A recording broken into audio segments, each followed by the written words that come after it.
हमारे 5 पहरेदार कौन? आंख, कान, नाक, त्वचा, रसना, शब्द, स्पर्श, रूप, रस, गंध। 5 ज्ञानेंद्री, 5 कर्मेंद्री। पांव से कर्म चलने का, हाथ से कर्म लेने देने का, मुख से कर्म बोलने बतलाने का, और मूत्रद्वार, मलद्वार, ये 5 कर्मेंद्री हैं। अच्छा मैया, आंख क्या करती है? रूप का ज्ञान कराती है। कान क्या करता है? शब्द का ज्ञान कराता है। ये इंद्रियां हैं हमारी। नाक क्या करती है? गंध का ज्ञान कराती है। चमड़ी क्या करती है? स्पर्श का बोध कराती है। बोलो हाँ। जिह्वा क्या करती है? स्वाद का बोध कराती है, रस का। हो गए 5। तो हमारे, अच्छा आपको सबसे ज्यादा परेशान कौन करता है? आपकी आंखें। आंखें देखना चाहती हैं, ये वो ये, कुछ लोग ऐसे ऐसे देखते ही रहते हैं। आंखें बड़ी चंचल हैं।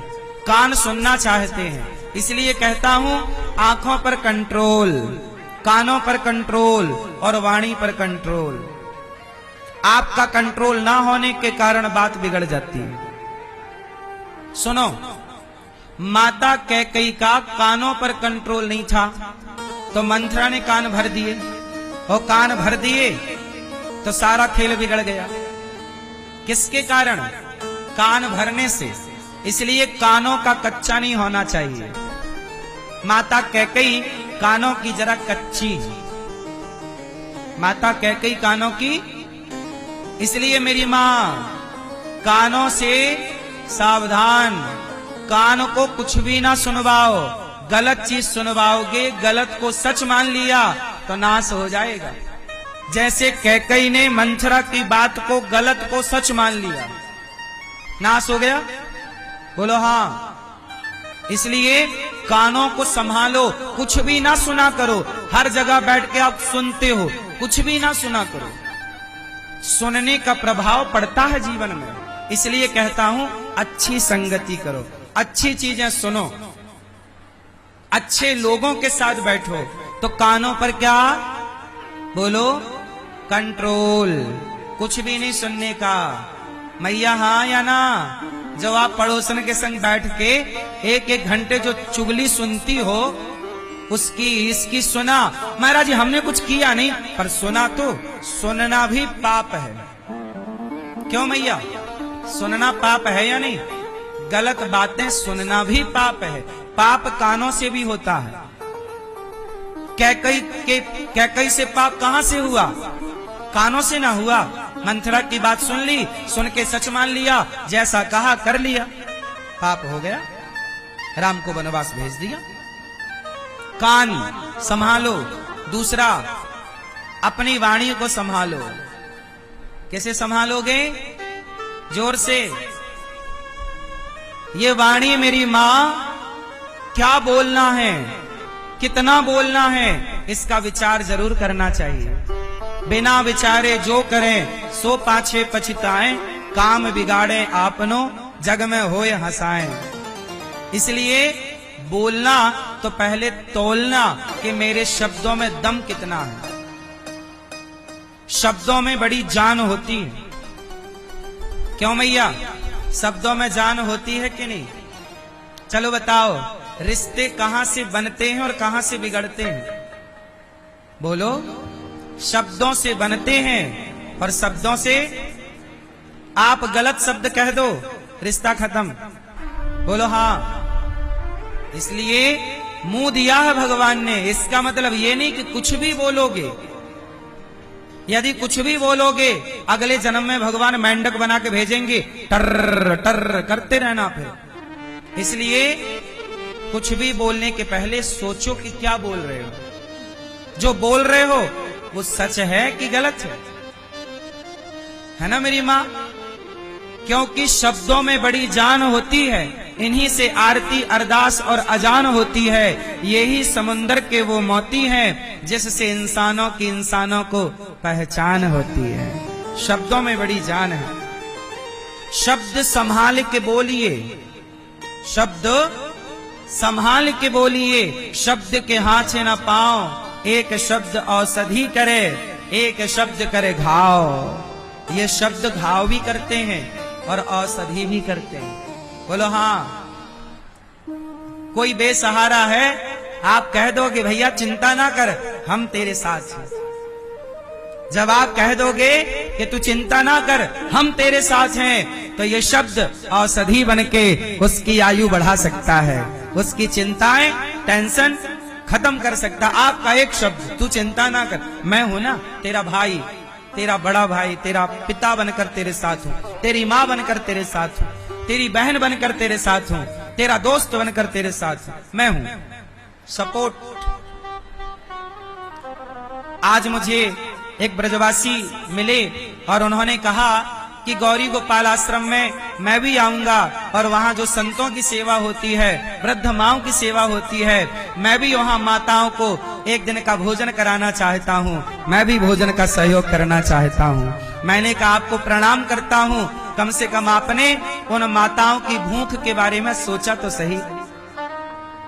कोई तो है इस धरती पे आप जैसे अच्छे लोग जो अपना पेट भरने के बाद किसी और के बारे में सोचते हैं, वरना आजकल लोग सोचते भी कहां हैं। 300 वृद्ध माएं गौरी गोपाल में हैं, लोग अपना अपना पेट भर के मस्त घर पर हैं, उनके बारे में कौन सोचेगा।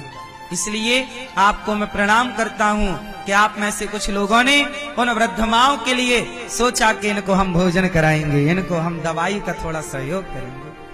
भगवान आपको सुखी रखे। प्रिय भक्तों, तो वाणी से पाप होता है, वाणी को संभाल कर बोलिए। कानों से पाप होता, कुछ भी ना सुनिए। और तीसरा पाप होता है आंखों से, कुछ भी मत देखो। भीष्म पितामह ने वो देख लिया जो नहीं देखना चाहिए, दुर्योधन ने वो बोल दिया जो नहीं बोलना चाहिए, कैकेयी ने वो सुन लिया जो नहीं सुनना चाहिए। तीनों का परिणाम देखो। कैकेयी ने गलत सुन लिया, परिणाम सामने है। दुर्योधन ने गलत बोल दिया, क्या बोला? द्रौपदी आजा, मेरी जांग पे आके बैठ जा।